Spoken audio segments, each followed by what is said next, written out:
Okay, so we are now recording. Let me present my screen first. Okay, one moment here. Alright, so my screen is already presenting. So let me first check my internet connection. Class, can you hear me? Am I audible? Can you see my screen? Okay, perfect. Thank you for confirming. So I guess every one of you have joined already. Am I correct? Okay, that's good. So for those who can turn on their camera, kindly turn it on now. And for those who can't, it's okay. Okay, I already see faces now. Okay, very good. Okay, there are a lot of faces. So how are your days so far? Wow, that's good to hear. Okay, before we formally start our discussion, let us begin it with a prayer. Everyone, let's have a moment of silence for us to feel the holy presence of our Almighty Father. Shall we? Okay, may I request Mr. Joseph to please lead us in prayer? Let us bow our heads and put ourselves in the presence of the Lord. Dear Heavenly Father, we thank you for gathering all of us today. May you bestow your guidance and blessings so that we can enjoy and appreciate its significance in our lives. Bless everyone who are present here today, that each one of us may be able to share our knowledge, understanding, and wisdom for your glory and honor. May the various activities related to this event be a success through your intervention. We all ask of this in the mighty name of Jesus. Amen.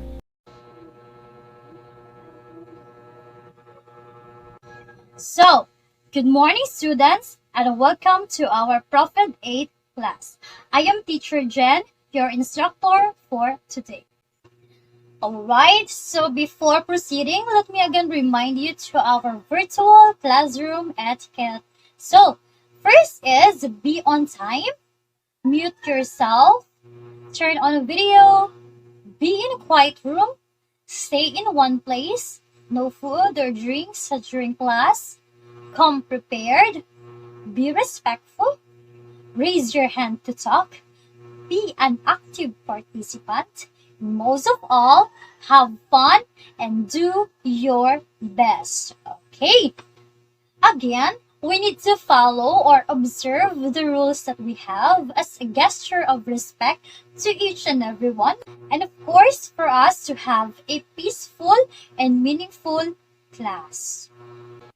Alright, so this time, I will going to check your attendance and I want you all to unmute yourselves.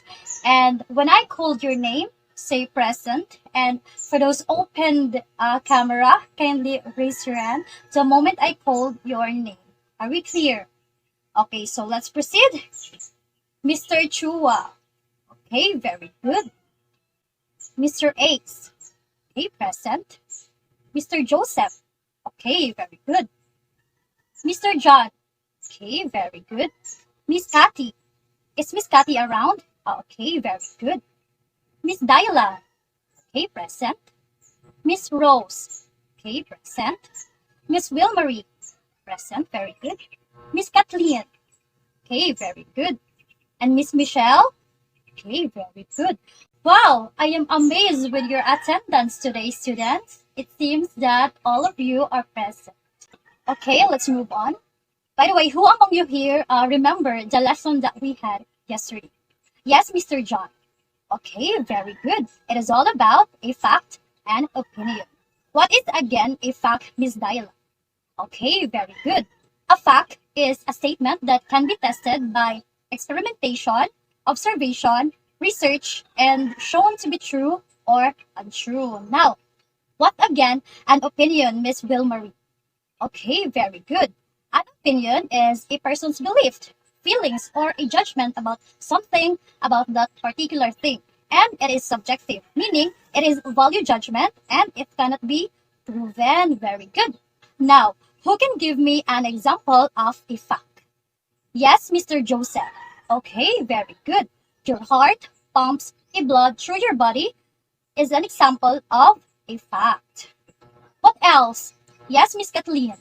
Okay, very good. The leaves of a growing plants are usually color green. That is an example of a fact. Now, who can give me an example of opinion? Yes, Miss Dyla.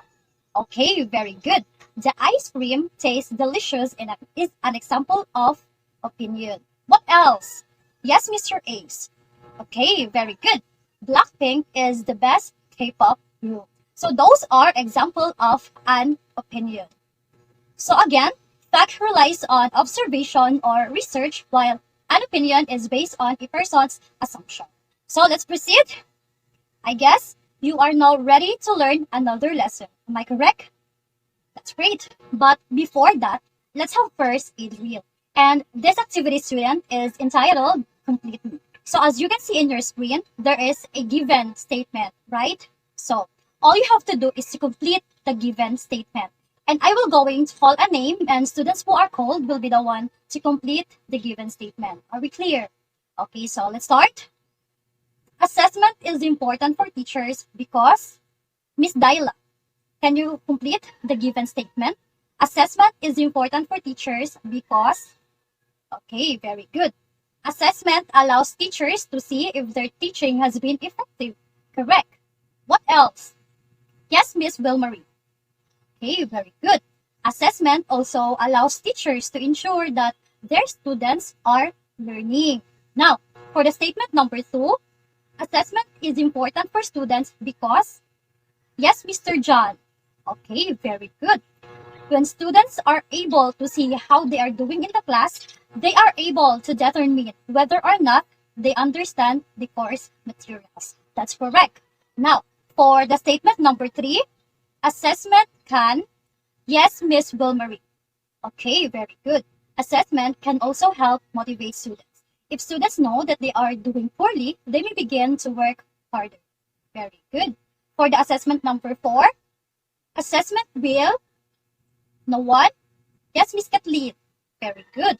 Assessment will help teachers in teaching and learning process. So that's correct.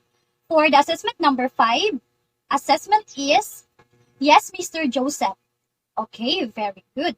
Assessment is a key component of e-learning because it helps students to learn and aid teachers to know the areas that is need of improvement. Very good. So that's all to our first activity. Are you guys having fun?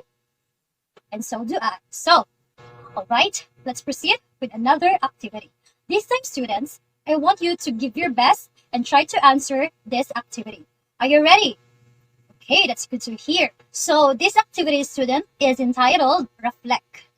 This time, I want you all to choose a number from 1 to 3. Okay, who choose a number 1? Kindly raise your hand. Okay, student who chose number 1 is Mr. John, Mr. Joseph, Miss Kathleen, and Miss Diala. Now, I will going to reveal the question that is affiliated in the number that you have choose. So, students who choose a number 1, this is the question. As a future educator, do you think assessment will help you know your students? Again, as a future educator, do you think assessment will help you know your students? Okay, you think that assessment will help you know your students. In what way assessment will help you know your students?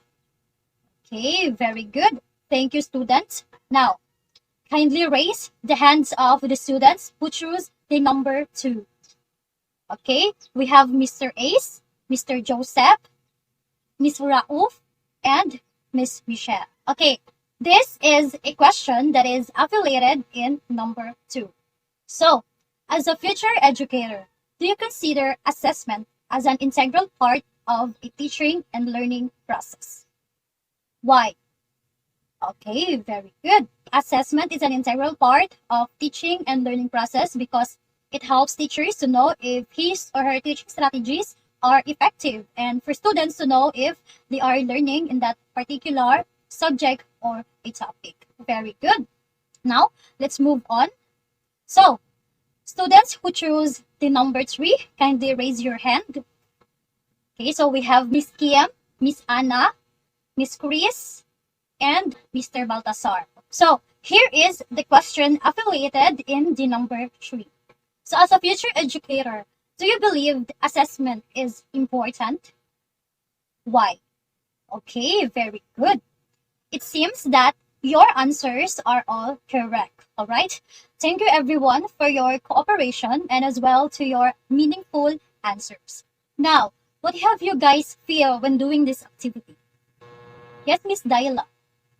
You feel nervous? Why? Okay, because you don't know what question is affiliated to the number that you have choose. What else? Yes, Miss Wilmarie. Okay. Do you feel motivated because it is all about assessment, which is important as a future educator? What else? Yes, Mr. Ace. What have you feel when doing this activity? Okay, you feel excited. So why do you feel excited? Okay, you are excited to know the question that is affiliated in the number that you have choose. So let's proceed. Class, did you find this activity interesting? Yes, Miss Wilmarie. Why do you say so? Okay, because the topic or this activity is important. Why do you say that this activity is important? Okay, because as a future educator, it is indeed helpful to understand the importance of assessment. That's good. Okay, so from the activity that we have conducted, what have you learned? Did you learn something? Yes, Miss Kim. Okay, you learned that assessment is helpful to both teachers and students. What else? Yes, Miss Anna.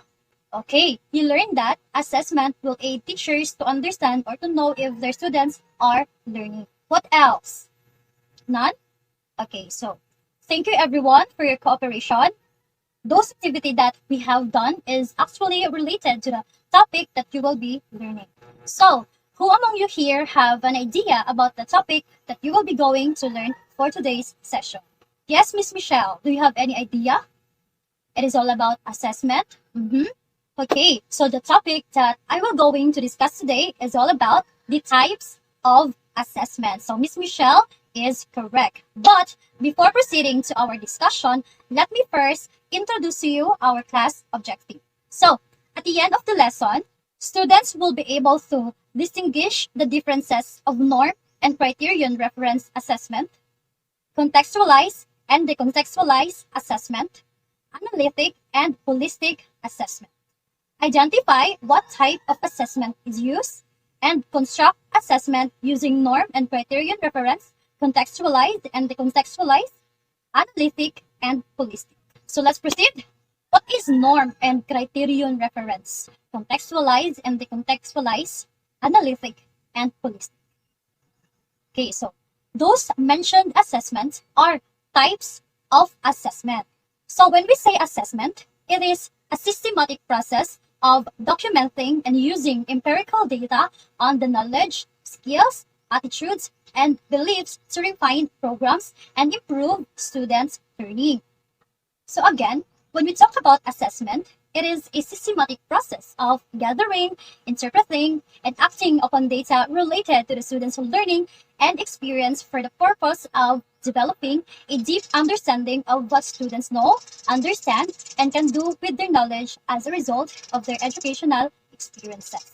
Now, let's talk first the criterion reference and norm reference. So, norm reference and criterion reference testing provides two distinct ways to make inference about test takers' performance on a specific assessment.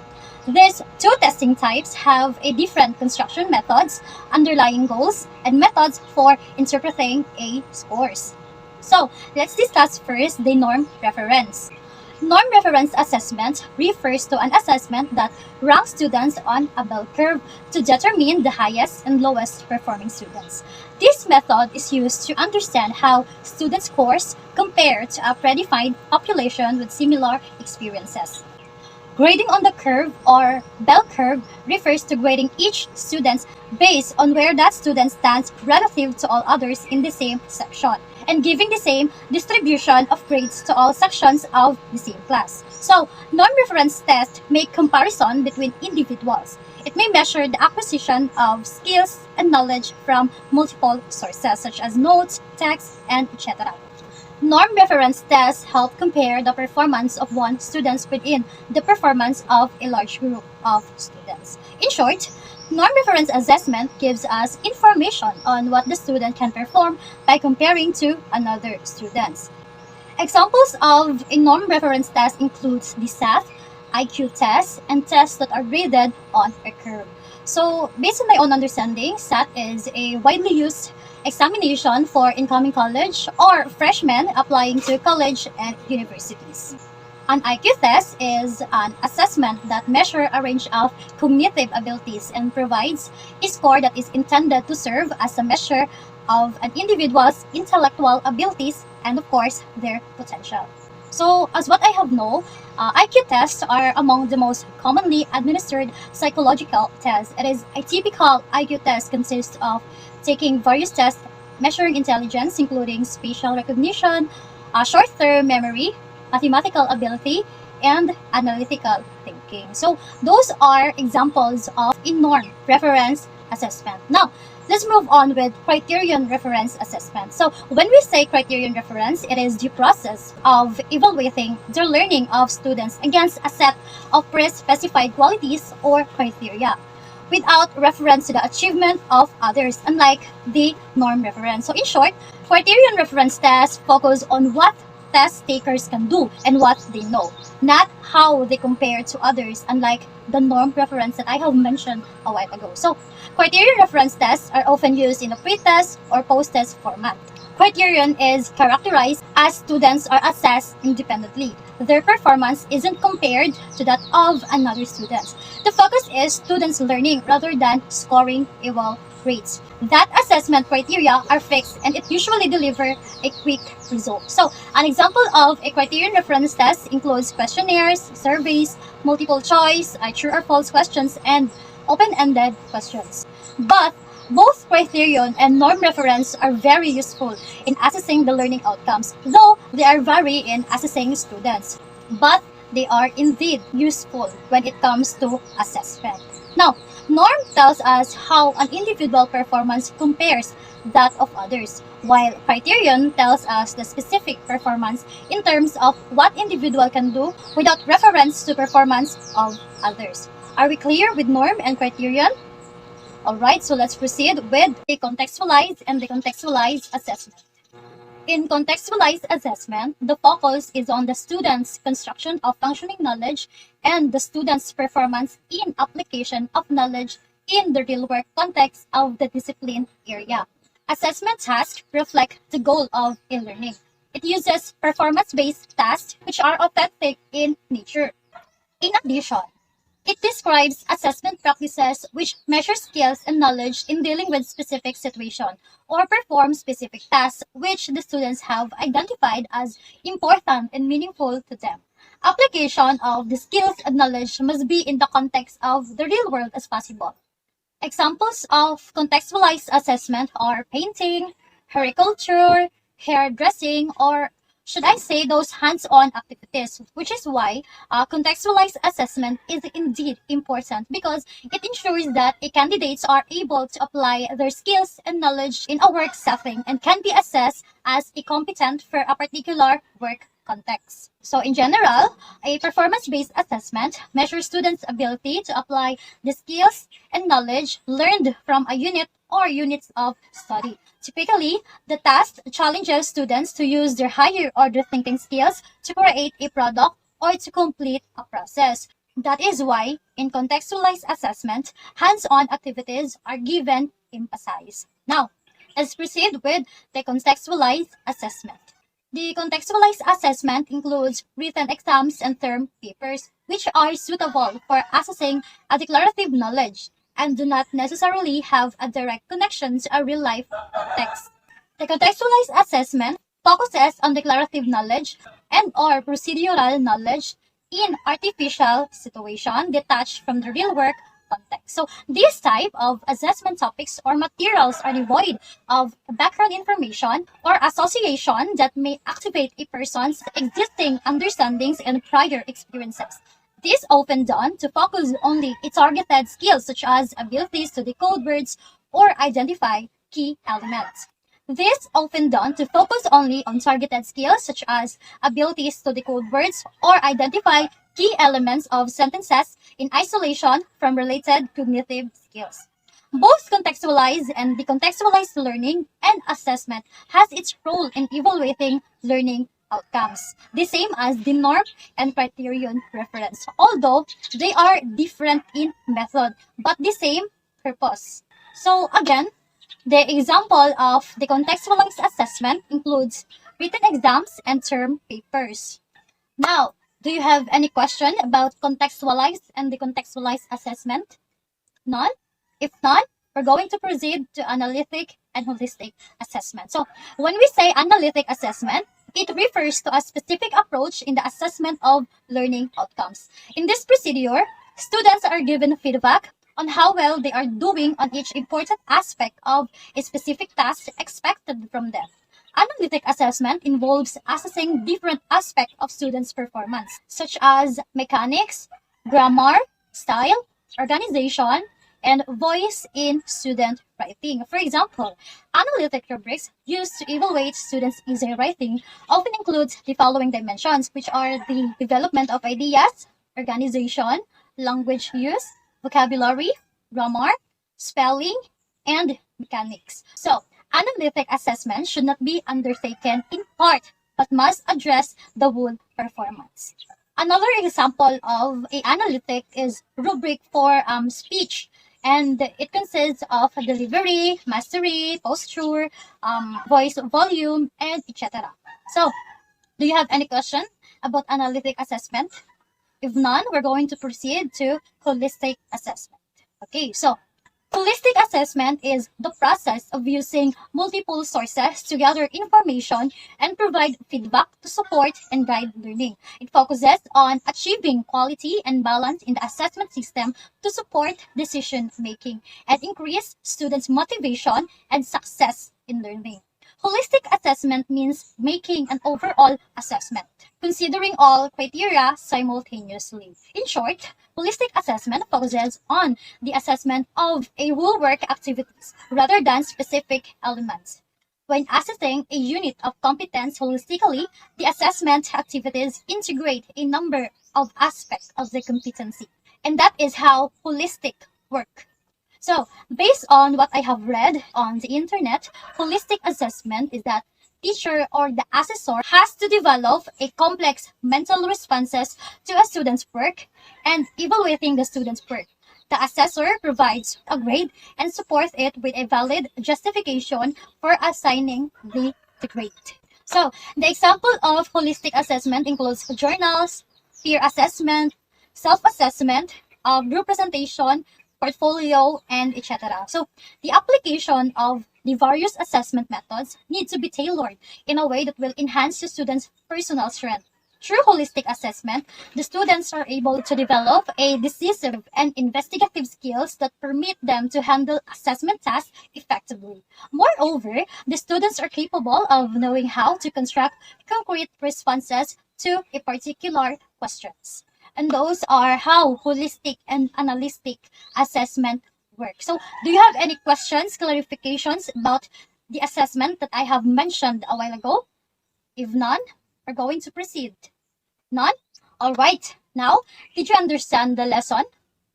Okay, so let's test your understanding. Let's have an activity. So, this activity is entitled Identify. So, as you can see in your screen, there are a different pictures and names of a test. And all you have to do is identify what type of assessment is used in that given picture and name of a particular test. Understand? Okay, I will give you 5 minutes to answer this activity. And your time starts now. By the way, write your answer in a clean sheet of paper. Okay, so are you done? Alright, so time's up. Just set aside your work because later on you will going to submit that. Now, at this moment, I will going to cater all your questions and clarifications about the lesson that I have discussed a while ago. So, who among you here have questions or clarifications? None? So, since no one is asking questions or clarification, therefore, I believe that you guys truly understand the lesson that I have discussed. Am I right? Okay, now, since you said that you understand the lesson, then I will going to ask questions individually. So, let's start with Miss Daila. Miss Daila, what is norm reference? Okay, very good. A norm reference is an assessment that ranks students on a bell curve. Can you give me an example of a norm reference? Okay, very good. SAT test. SAT test is an example of norm reference. How about Miss Michelle? Miss Michelle, can you give me an example of a norm reference? Okay, very good. Norm reference includes IQ test. Let's proceed. Mr. Joseph, what is criterion reference? Okay, very good. Criterion reference is the process of evaluating the learning of students against a set of specified qualities and criteria. Okay, very good. Now, can you give me an example of criterion reference? Okay, very good. The example of criterion reference includes questionnaires. Very good. What else? Multiple choice. Very good. What else? Open-ended question. Very good. Now, Miss Kathleen, what is contextualized assessment?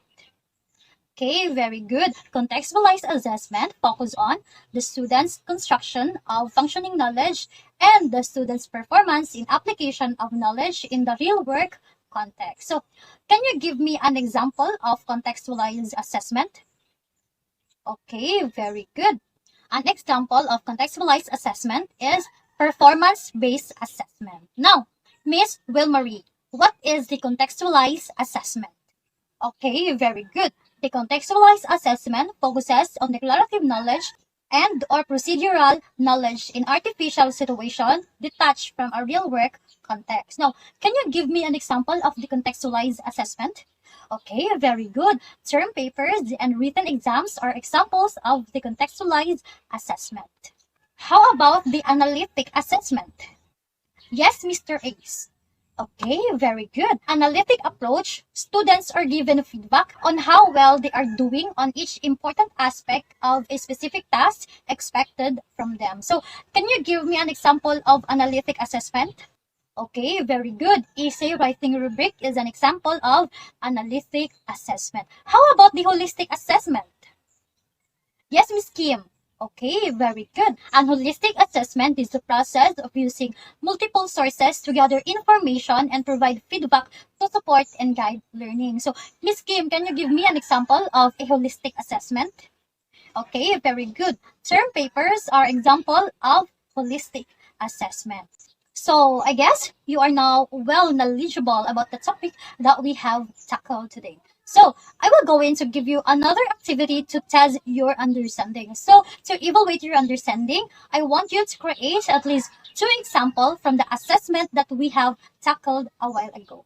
But choose only one from the types of assessment, whether you choose the holistic, the analytic, and all you have to do is that if you choose the holistic, you are going to give an example, at least 2 examples of holistic assessment. Are we clear? Do you understand? Do you have any questions, clarifications? None? Okay, so write your answer in a long bond paper. I will going to give you 5 minutes to answer this activity. Your time starts now. Okay, time's up. Just set aside first your activity because later on, you are going to submit that. Now, before we end this discussion, let's go back first to our class objectives to see if we met the objectives that we had. So, can you class distinguish the difference of norm and criterion, contextualized and decontextualized, analytic and holistic? Can you distinguish them? Okay, very good. Now, can you class identify what type of assessment is used in a particular test? Okay, very good. So, can you class able to construct assessment using those mentioned types of assessment? Okay, very good. That's good to hear. So now, since it is weekend, I will going to give you an assignment. So for your assignment, I want you to create a concept map showing the different types of assessment, the norm, the criterion, the contextualized, analytic, and holistic.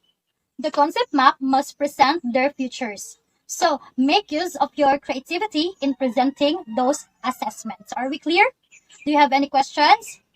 Okay, so those activity that we had today, I want you to take a picture of your answer and put it in one file and send it to my Gmail account, momjen@gmail.com. Now, before we formally end, I want to congratulate you all for having a perfect attendance. Keep up the good work, class, stay present, and keep on learning. And with that, I will going to give all of you an additional 5 points to each activity. Okay, so for the last time, is there any question? Great. So, thank you everyone. I hope that you learned a lot today. And I will not hold you for so long. So, goodbye, students, and see you on the next meeting. Class dismissed, and you may now leave the virtual classroom.